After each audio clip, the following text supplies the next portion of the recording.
itu tembusnya lapangan bola tuh. Bawah gitu. Pas perasaan gue kan emang gue pengen ngintip doang ke ventilasi. Pas gue ngintip ini tuh di lapangan bang ada kayak pasukan Paskibra. Jam 2 malam.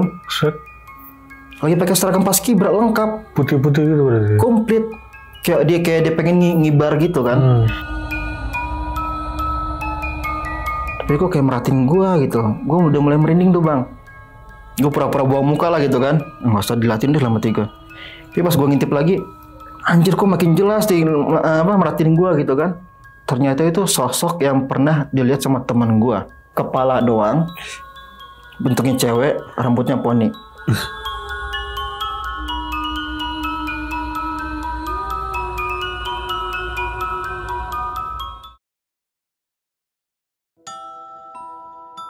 Assalamualaikum warahmatullahi wabarakatuh. Balik lagi di channel Kisah Tengah Malam bareng gue Viko Fugara. Seperti biasa malam kali ini gue udah kedatangan narasumber lagi nih yang ingin berbagi kisah horornya ketika beliau sedang pesantren di daerah Jakarta. Ya udah langsung aja nih, sebelah gue ada Bang Fadil. Selamat malam Bang Fadil. Malam Bang Viko. Gimana kabar? Alhamdulillah sehat Bang. Akhirnya mampir lagi nih Bang ya. Mampir lagi. Ke KTM udah berapa lama Bang? Udah lama banget ya? Tahun kayaknya itu. Buset. Oke. Nah Bang, kali ini lu bakal ini Bang ya, bercerita tentang lu pengalaman waktu pesantren ya Bang ya? Pesantren. Nah itu di Jakarta sebelah mananya nih Bang kalau boleh tahu? Aduh, dikitnya selatan deh. Oh di daerah selatan lah ya? Selatan. Oke. Itu tahun berapa Bang lu? Tahun pesantren itu tahun 2008. 2008 sampai berapa lama? Sampai kan 6 tahun, 2014. Di pesantren itu tempatnya gede nggak sih Bang? Apa ada 1 lantai atau 2 lantai di sana? Lokasi di pesantren itu Bang, itu luas sih. Luas. Dan emang setiap asrama, setiap kelas tuh bukan beda-beda. Oh beda-beda? Beda-beda, jadi emang gede, luas. Oh oke. Nah kalau boleh tahu, kalau di pesantren itu ada ini nggak sih Bang kayak maksudnya bisa-bisa ini ada jurusan tertentu atau apa gitu Bang? Jurusan sekolahnya maksudnya Bang? Yang ajarannya gitu lah. Oh pas sudah SMA itu baru ada jurusan gitu. Cuma kalau buat SMP masih sama semua. Oh oke. Satu inian ya, satu pelajaran gitu. Nah lu di sana ini berarti tempatnya horor ya Bang ya? Kalau bisa dibilang lah ya. Pengalaman gue sih gitu. Oke. Dan yang ngalamin kejadian-kejadian kayak gitu lu doang atau teman-teman lu ada yang ngalamin juga? Banyak mungkin. Ya mayoritas lah. Banyak yang ngalamin. Oh orang-orang sana udah santri lain ngalamin. Berarti lumayan angker juga nih Bang ya. Tapi lu tahu gak sih Bang itu awal berdirinya tuh pesantren tahun berapa sih Bang? Kalau yang pernah gue dapat cerita sih katanya emang dari zaman penjajahan sih Bang. Soalnya pendiri awalnya tuh perintisnya katanya sih pernah ngebantu perjuangan juga di zaman itu. Oke. Berarti itu udah lama tuh ya pesantren ya. Pantesan dari zaman penjajahan ternyata Bang ya. Oke. Tahan dulu nih Bang nih ceritanya nih. Bagi kalian yang penasaran dengan ceritanya Bang Fadil, simak terus sampai habis, jangan skip. Dan sebelum mulai gue mau ngingetin nih, buat kalian yang pengen bercerita juga seperti Bang Fadil, bisa langsung klik link yang ada di deskripsi di bawah ini. Dan satu lagi buat kalian nih yang udah nonton tapi belum subscribe, klik tombol subscribe sekarang agar kita makin semangat memberikan asupan-asupan horor ke kalian. Oke, nggak usah lama-lama lagi, kisah tengah malam dimulai.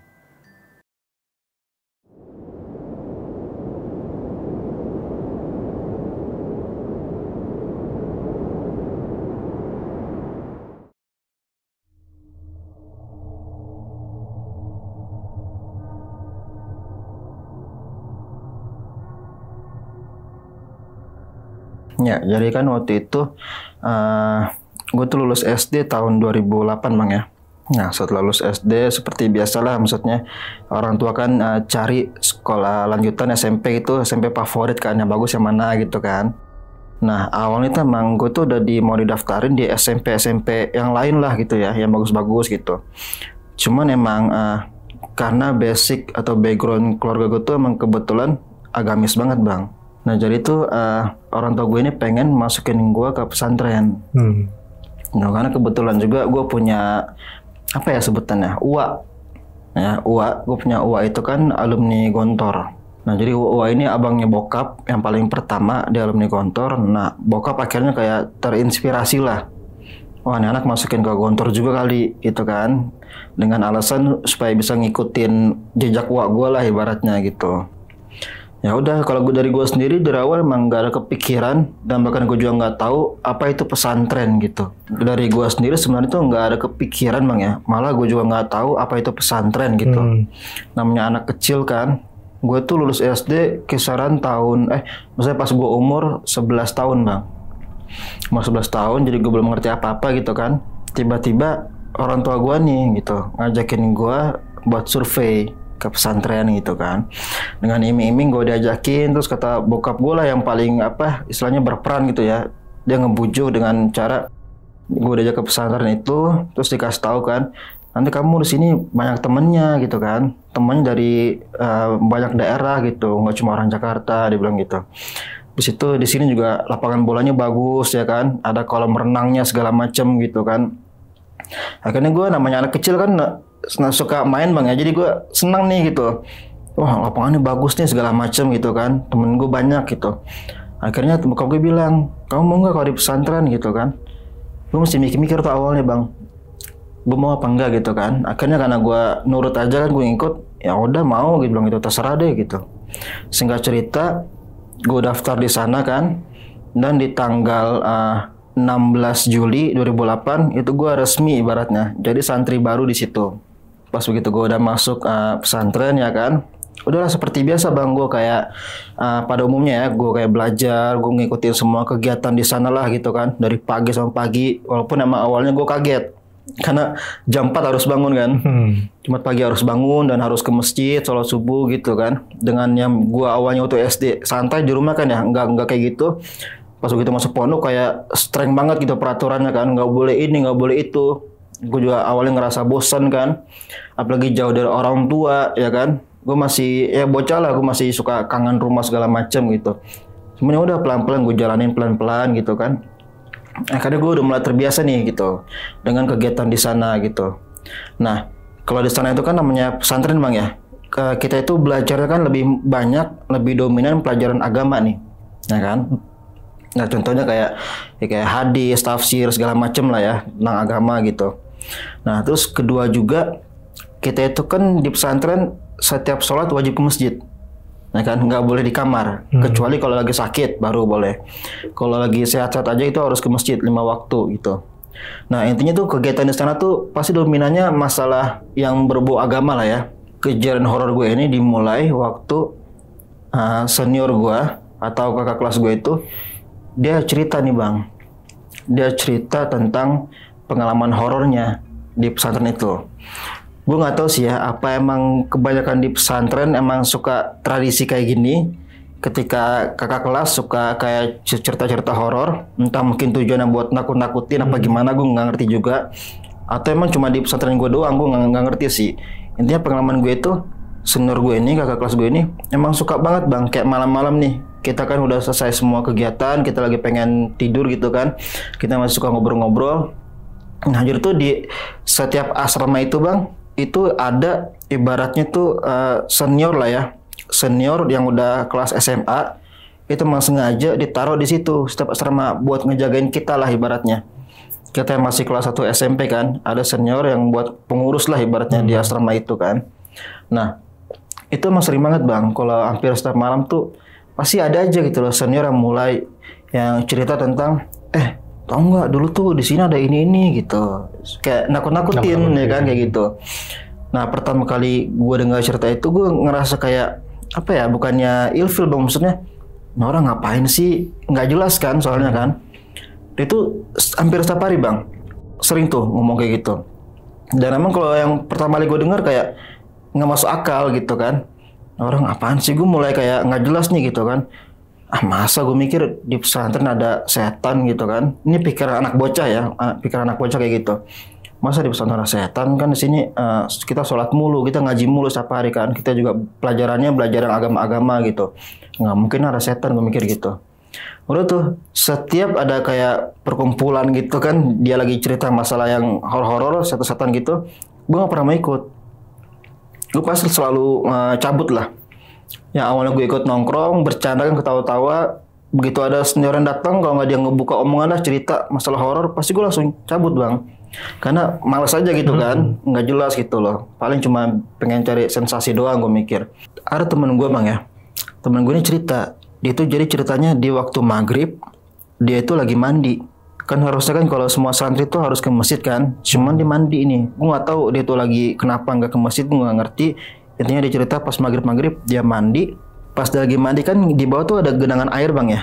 Yeah. Jadi kayak kita bisa ngaca gitu loh, pantulan bayangan gitu kan. Pas dia lagi mandi gitu, kok di bayangan itu ada sosok cewek bang, tapi cuma kepala doang. Di atas dia gini nih. Lagi ngeliatin dia mandi gitu. Lagi ngintip gitu kepala itu. Rambutnya poni segini. Cuma kepala doang. Pas dia ngeh gitu kan. Anjir, dia matiin shower kan supaya lebih jelas bayangan itu kan. Anjir itu siapa, kata temen gue kan. Siapa anjir yang ngintipin gue, dia kayak ketakutan gitu kan. Pas dia udah mulai ngeh itu emang setan gitu ya. Akhirnya dia udah gak mikir panjang. Dia masih keadaan telanjang. Dia langsung balik badan gini. Langsung keluar. Masih keadaan telanjang gitu. Tapi dia nggak ngecek ke atas gitu? Dia nggak pernah nilat, enggak. Langsung kabur? Kabur dia langsung lari ke kamar mandi. Ya untungnya sepi bang ya. Kan lagi pada ke masjid semua nih, sepi. Dia telanjang bulat. Karena udah ketakutan gitu kan. Dia telanjang langsung masuk ke kamar. Dia langsung buru-buru ganti baju segala macam kan. Dia duduk aja di kasur. Kayak orang shock gitu. Pas dia lagi duduk di kasur gini, tiba-tiba kepala tadi itu melayang jalan. Nyamperin dia. Pas di depan dia gini, kepalanya muter. Senyum dia, kepala itu. Senyumin dia. Senyumnya kayak Joker gitu bang, yang lebar. Nah akhirnya bang pasnya dia setelah, kan dia sakit kan ya. Akhirnya dia udah balik ke pesantren lagi, dia udah sembuh.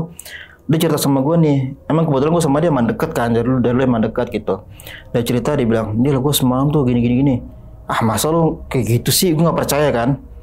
Nah tapi tuh akhirnya dari cerita dia sama cerita semua senior gue itu bang ya, akhirnya gue coba gabungin gitu loh. Dia itu mulai kayak ganggu pikiran gue nih, apa bener ada gitu setan di pesantren kan. Gue tuh akhirnya mulai kayak mulai percaya gitu loh. Cuma karena emang gue tuh belum pernah ngeliat kan, gue mikir udahlah paling lu kayak apalah, mungkin lu ngarang apa gimana lah, bodo amat gitu loh. Gue seperti biasa kan, gue ngejalan aktivitas gue di pesantren. Nah tiba-tiba bang, pas di suatu malam gitu ya. Nah gue udah tidur nih kondisinya. Jadi di asrama gue itu pas gue kelas 1 SMP itu ada 4 lantai asrama gue ini. 4 lantai. Lantai pertama kan dapur ya, tempat kita makan bareng-bareng.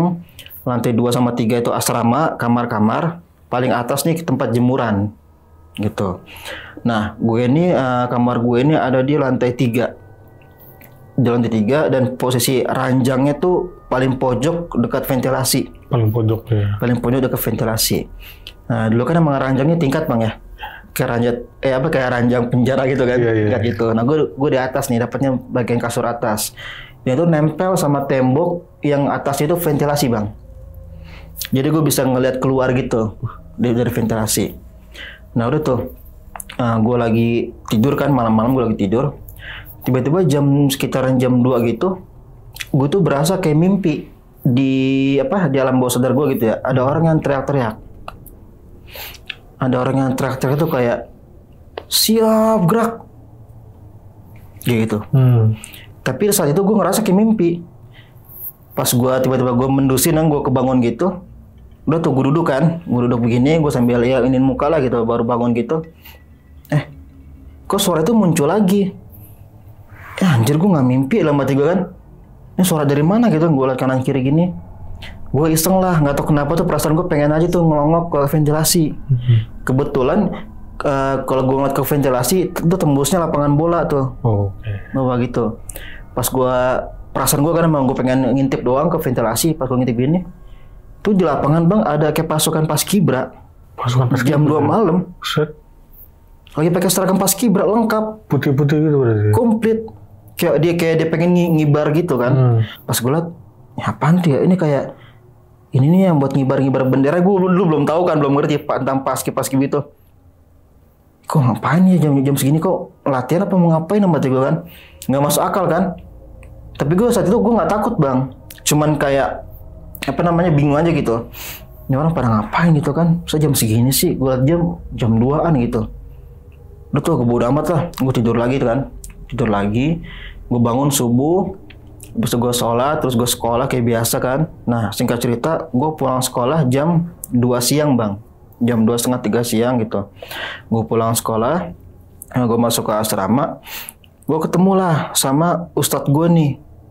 Jadi di setiap asrama tuh pasti ada satu ustadz yang ditaruh buat ngejagain kita lah, gitu kan, buat pembimbing gitu ibaratnya. Ketemu lah sama pembimbing gue ini kan, ustadz gue ini satu.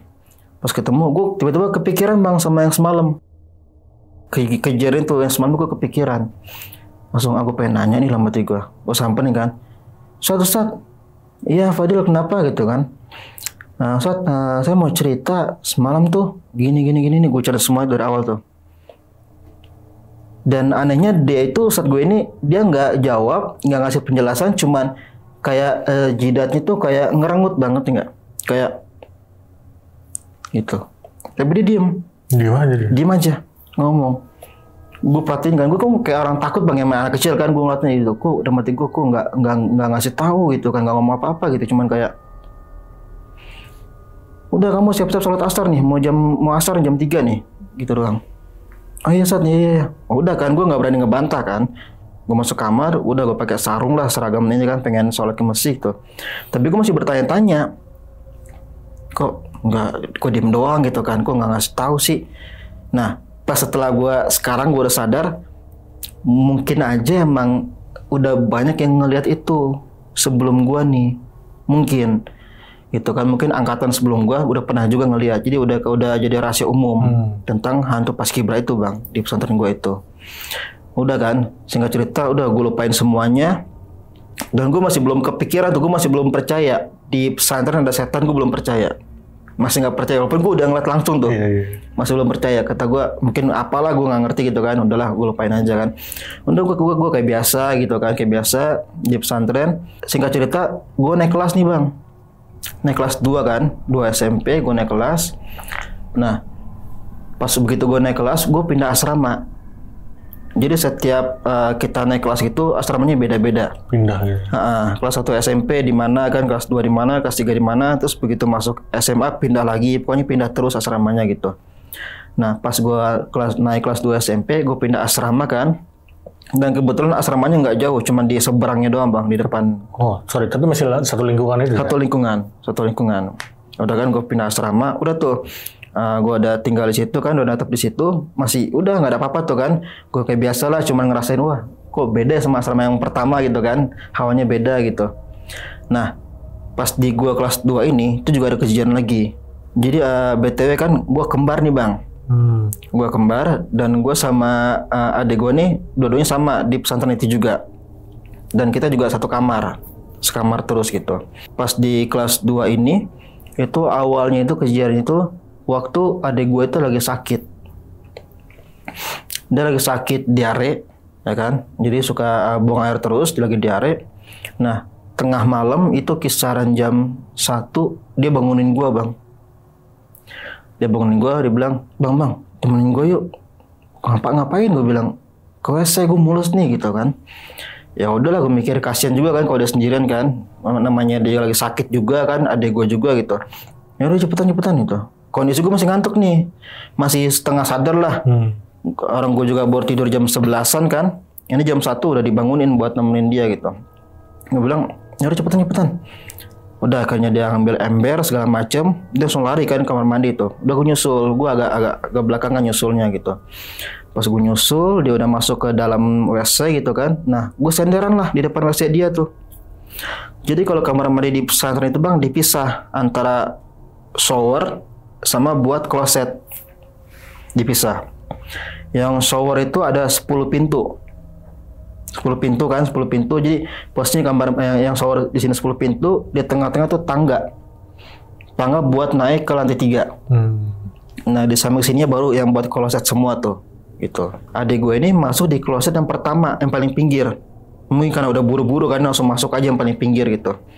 Nah begitu dia udah masuk, udah kan gue masih ngantuk gitu, gue langsung senderan aja lah di tembok, di pintu kamar kloset yang di depannya gitu ya, di depan itu gue sendaran gitu kan, gue sambil tidur ayam gitulah, gue sendaran gini.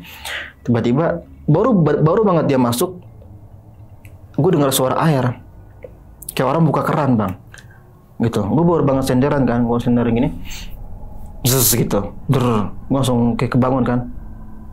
Mana nih mati gue. Gue langsung ketok lah pintu adik gue ketok, gue bilang, "Dek, lu udah buka keran?" "Belum, orang gue baru buka celana," dia bilang gitu. Gue mikir, kok ini suara keran dari mana kan?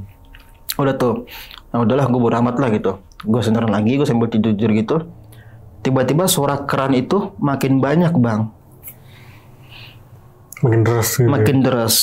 Jadi suaranya itu kayak orang ngebuka keran tapi rame-rame, tapi bergantian bang. Oke. Nggak kayak contoh kayak der.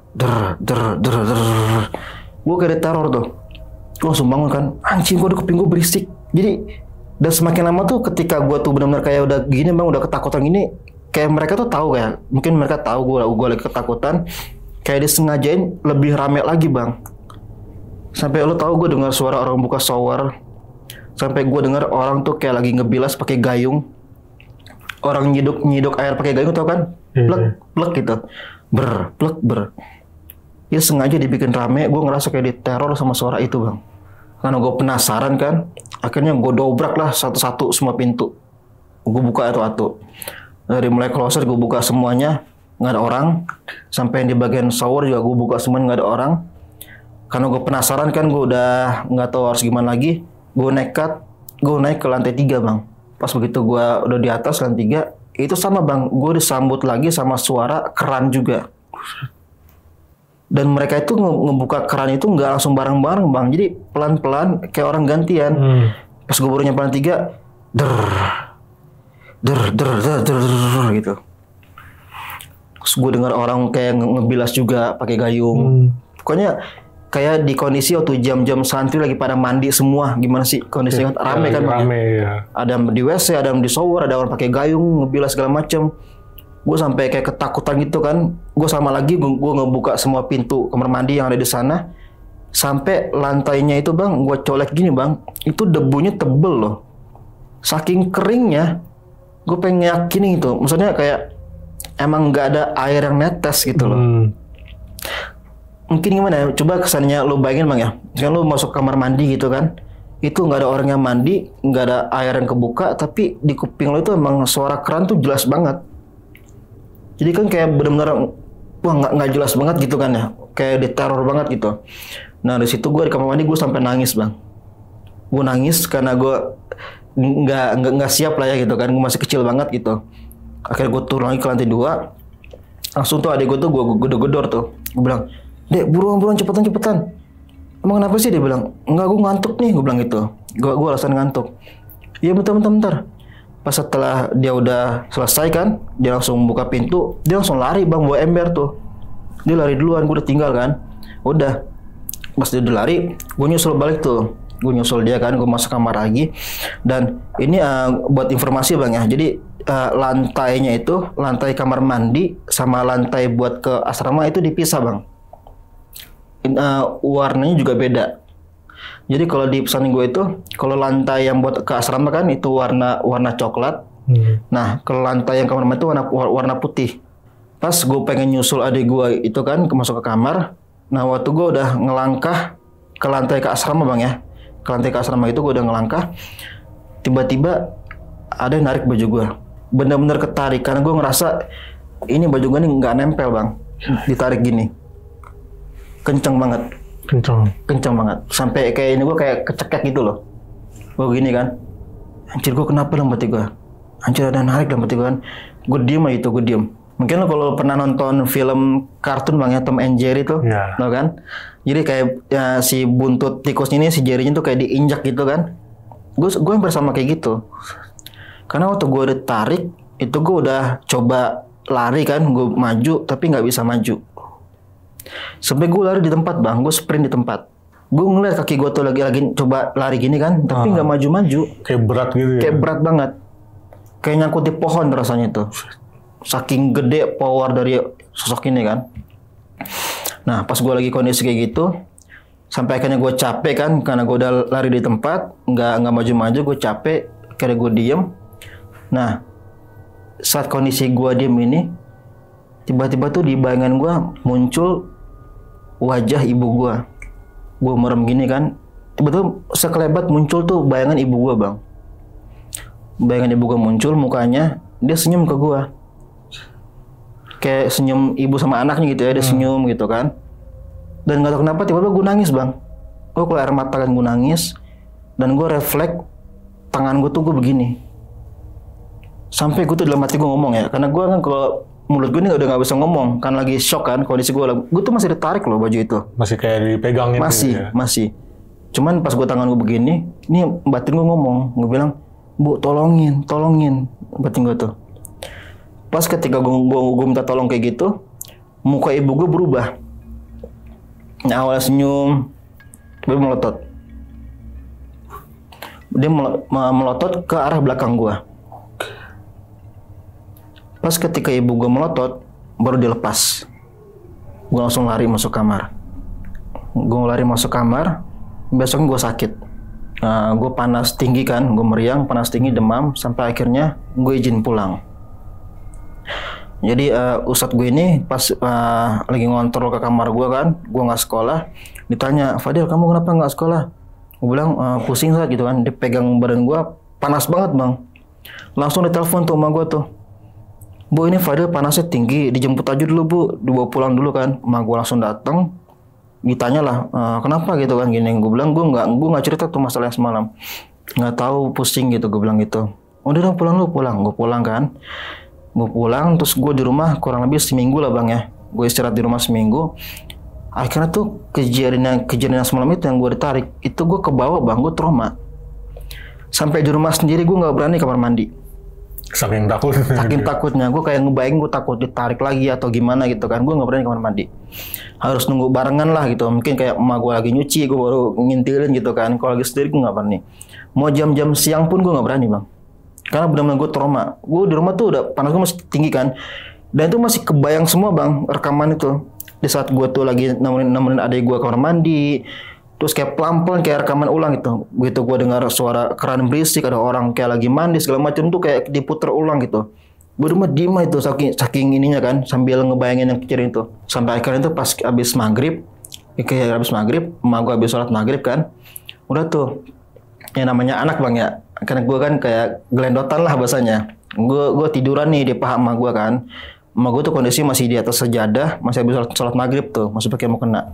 Udah tuh gue senderan begini ya kan, karena gue dielus-elus lah kepala gue sama emak gue. Ditanya tuh, kan gue dipanggilnya abang ya.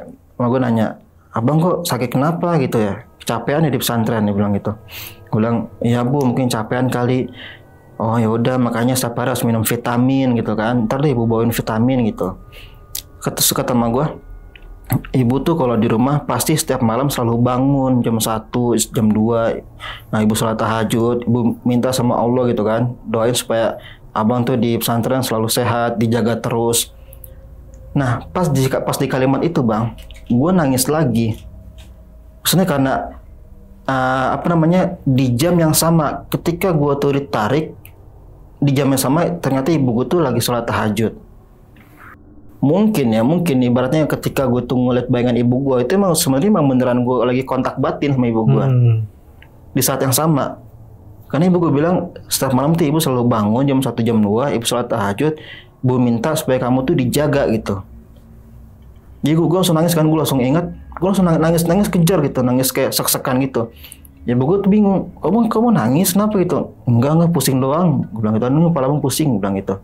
Ayo udah tidur, istirahat dulu gitu kan. Udah tuh, gue akhirnya baru ngerti bang, ternyata bener yang semalam itu mungkin ibu gue lagi sholat gitu. Akhirnya gue ditolong gitu kan. Singkat cerita, gue udah istirahat selama semingguan lah di rumah kan. Gue udah ke dokter juga, gue udah berobat, minum obat segala macam. Udah tuh, gue balik lagi ke pesantren bang. Gue balik ke pesantren kan, semua udah normal semuanya. Itu agak lama tuh bang jedanya. Sampai gue itu naik, gue lulus ke SMA. Nah, kurang lebih seingat gue tuh kira-kira gue di kelas 2 atau kelas 3 SMA gitu ya. Itu baru ada kejadian lagi. Nah, gue tuh ceritanya di asrama kan udah malam nih, kisaran jam 11 malam lah bang.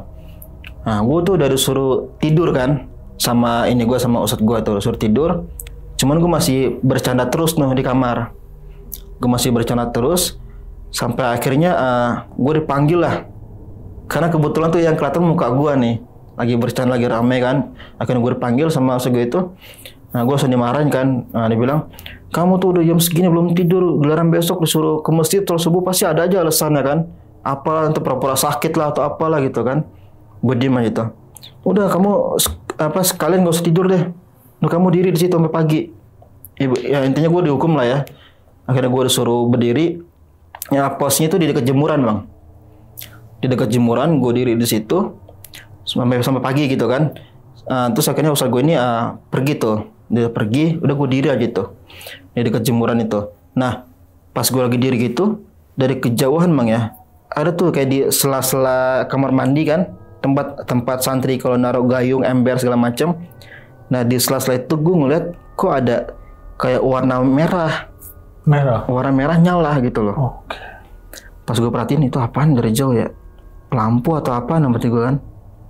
Tapi kok kayak merhatiin gue gitu. Gue udah mulai merinding tuh bang. Gue pura-pura buang muka lah gitu kan. Nggak usah dilatin deh lama tiga. Tapi pas gue ngintip lagi, anjir kok makin jelas sih merhatiin gue gitu kan. Akhirnya gue coba perhatiin bang, gue coba tegesin. Ternyata itu sosok yang pernah dilihat sama teman gue. Kepala doang, bentuknya cewek, rambutnya poni.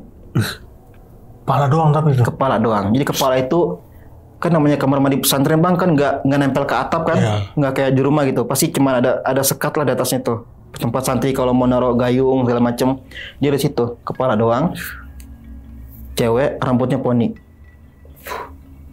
Pas gue ada ngeh itu sosok yang dilihat sama teman gue kan, gue sampai kayak gini, gue udah ketakutan. Endingnya dia senyum ke gue. Senyumnya kayak Joker, lebar segini.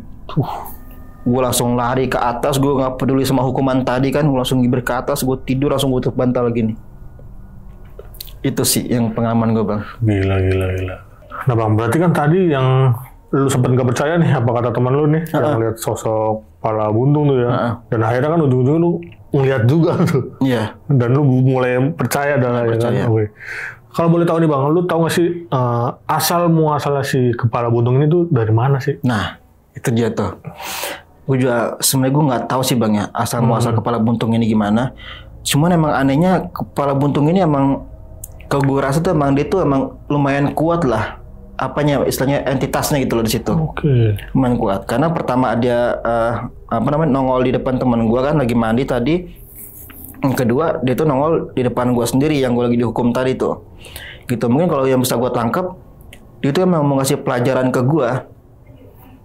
Dia tahu gue nggak percaya ada setan gitu kan. Akhirnya mewujudin dia. Gitu, dibayarlah sama dia. Jadi mungkin nih gue ada nih, dia ada nongol. Oke. Nah bang, tadi kan lu udah banyak juga nih ngeliat sosok-sosok yang nggak jelas lah ya. Nah, lu pernah dengar nggak nih antara sosok-sosok yang udah pernah lu lihat sama cerita kakak kelas lu nih yang pernah lu dengar itu ada yang sama nggak sih bang? Yang lebih kuat sih gue rasa yang kepala buntung bang. Oke. Yang lebih kuat karena kondisinya kan senior gue ini cerita di asrama gue yang kelas 1 kan ya. Kelas 1 SMP itu kan yang pertama kali itu dia cerita, dan dia sempat yang masih gue ingat dia bilang di kamar mandi ada. Cuma itu doang. Tapi dia nggak ngasih tahu apa. Nggak ngasih tahu di kamar mandi ada. Itu kan kamar mandi yang kelas 1 kan. Iya. Yang pertama itu. Nah yang kepala buntung itu kejadiannya teman gue ngeliat di waktu kelas 1 juga di kamar mandi. Berarti yang di kamar mandi sih sosok ini doang tadi tuh ya? Kalau feeling gue sih yang kepala buntung itu. Berarti di antara cerita si kakak kelas lu ini yang bukan hampir ya, yang udah ada lu rasain nih, yang baru yang itu bang ya? Yang pertama itu. Oke.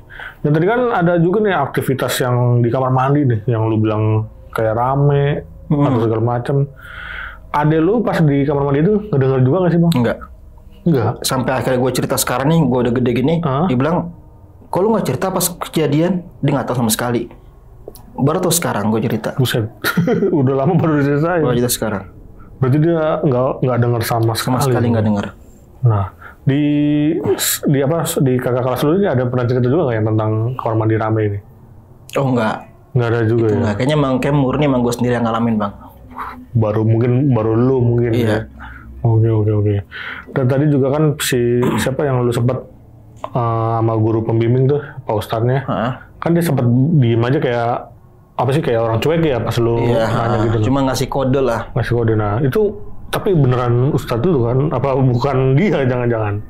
Oh beneran itu beneran. Bener dia. Itu beneran. Nah tapi dia alasan dia cuek begitu?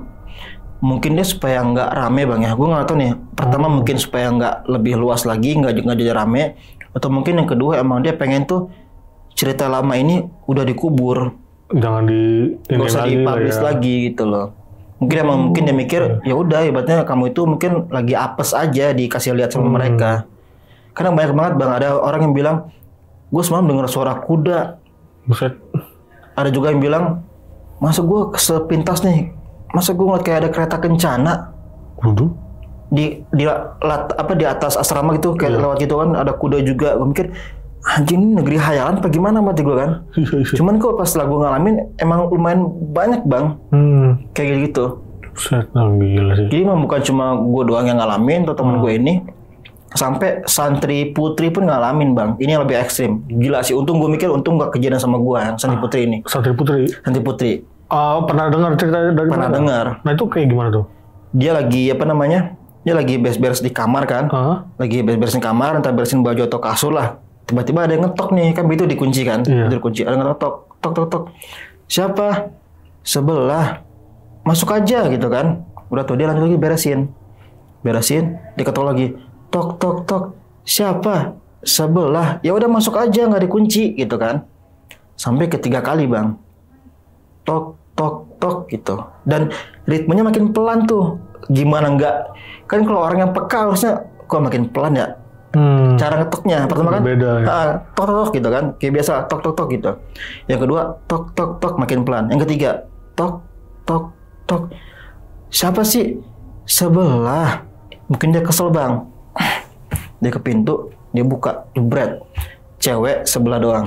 Allah Akbar, sebelah. Langsung pingsan jatuh. Anjir, gila. Tapi itu di santri cewek ya? Santri cewek. Enggak bohong kan, dibilang sebelah. Pasti buka, cewek sebelah doang. Dia langsung pingsan. Buset. Tapi yang baru ditampakin tuh berarti di asrama yang wanita ini ya? Yang asrama cowok enggak? Kan dipisah dong? Dipisah asrama. Maksudnya berarti yang baru ditampakin ada di asrama wanita ini ya? Yang sebelah itu? Iya, yang sebelah ini. Yang cewek doang.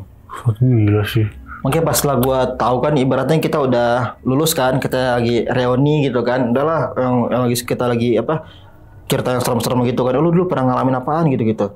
Gue dapet cerita dari temen gue nih, si itu lu kenal nggak gitu kan, anak cewek gitu. Kenapa bang? Dia gini-gini. Gue mikir tuh, gue nggak cerita bang, gue mikir anjir untung gue nggak separah itu nih dulu, gitu kan. Iya, tapi tetap aja parah ketemu pala bunuh. Iya sih, gue nggak ada yang nggak parah sih. Gue juga kalau ketemu gitu kaget. Tapi gue penasaran deh bang, sama tadi tuh yang pertama kali lu ngeliat sosok apa orang rame pas kibra ya bang ya. Nah, lu ada cerita ini nggak sih kayak lu nanya nggak sih ke kakak kelas atau ke teman-teman lu ini setan apa nih kok ada setan pas kibra gitu kan? Mungkin sejarahnya kenapa bisa ada itu ya? Wah, mungkin kalau mau dikulik lebih dalam mungkin ketemu jawabannya bang ya. Mungkin pernah ada tragedi apa gitu. Cuman emang gue cuma sepintas nanya. Pertama gue nanya ke ustadz gue, nggak dikasih jawaban. Cuman kayak gitu doang kan. Mungkin yang gue tangkap, kok anak ngeliat juga gitu kan. Cuma kayak gitu doang gitu yang gue tangkap. Terus kalau masalah ke senior gue atau ke kelas itu, ya mereka bilang emang pernah ada gitu doang jawabannya. Pernah ada. Cuman alasannya atau mungkin historinya gimana itu nggak ada yang bisa kasih jawaban. Nggak ada yang kasih tahu juga. Iya. Mungkin di angkatan pertama yang dulu nih, mungkin mereka tahu. Iya. Mungkin gitu loh. Kan gue masuk di era 2000-an kan, 2008 tuh. Mungkin di angkatan yang era 90 atau mungkin di 80-an mungkin mereka tahu.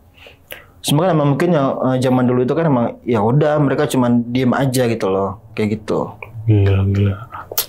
Itu serem juga tuh asrama. Gitu sih. Gokil.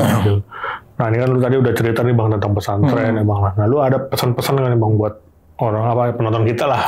Iya. Buat pesantren nih. Ya mungkin pesan gue sih jangan sampai bang kita disclaimer lah ya. Dengan gue cerita begini bukan berarti gue itu pengen nakut-nakutin gitu kan. Enggak, tetap namanya pondok pesantren kan tempat yang bagus ya. Tempat yang bagus buat belajar ilmu agama juga gitu. Ya kalau emang diantara kalian juga mungkin yang sekarang lagi di pesantren gitu kan, terus pernah ngalamin, ya udah simpan aja gitu loh. Karena emang setelah ini gue sadar namanya setan pasti dimanapun ada. Benar. Ya kan, dimanapun ada. Dan kalau memang pernah ngalamin juga, simpen aja karena nanti juga akan jadi cerita kok, akan jadi kenangan yang lucu, cerita yang lucu ketika lo lagi nongkrong kan, lagi ngumpul-ngumpul, udah cuman cukup segitu aja. Nanti jangan sampai kebawa, tuh kan pesantren serem gitu, akhirnya nggak jadi gitu. Jangan di semua pukul ratain lah ya. Betul. Nggak semua pesantren juga serem barangkali. Betul. Tergantung inilah ya historinya mungkin ya Bang. Betul. Ya. Wah, oke. Dan gue nih mau nanya nih Bang, lu juga punya channel YouTube nih Bang? Iya Bang, punya. Nah, nama channel YouTube lu apa nih Bang? Kalau Dunia Mereka Bang. Dunia Mereka. Nah, itu tentang apa sih Bang channel lu? Hampir sama sih podcast Bang. Oke, podcast horor. Sama kayak podcast horor. Cuman emang kalau di channel gue ini, kalau ada narasumber dia cerita nih misalnya Bang ya, pernah ngeliat sesuatu atau mungkin dia pernah jadi saksi dari kejadian apa gitu kan, dan kalau dia itu bisa ngasih tahu tempatnya dan kita bisa survei, gue biasanya setelah podcast itu langsung ke lokasi Bang, ke TKP. Oke. Buat ngasih tunjuk aja sih tempatnya di sini loh gitu. Oh, jadi kayak abis podcast ini misalkan gue ngasih tahu tempatnya di sini. Terus langsung terjun ke lapangan. Ke situ. Berarti ada ini sesi apa tuh kalau gitu namanya? Ada kayak explore kali ya. Oke. Cuma tetap ininya fokusnya ke podcast. Nah, bagi kalian nih juga yang penasaran nih, bisa langsung kunjungin aja nih channel Bang Fadil di Dunia Mereka ya Bang ya. Nanti linknya gue kasih di bawah di sini. Oke, terima kasih banyak nih Bang Fadil. Sama-sama Bang. Udah berbagi kisahnya di Kisah Tengah Malam. Dan sebelum closing, seperti biasa gue mau ngingetin buat kalian yang pengen bercerita juga seperti Bang Fadil di sini, bisa langsung klik link WA yang ada di bawah ini. Oke, segitu dulu. Gue Viko pamit undur diri dan Bang Fadil juga pamit undur diri. Wassalamualaikum warahmatullahi wabarakatuh. Waalaikumsalam.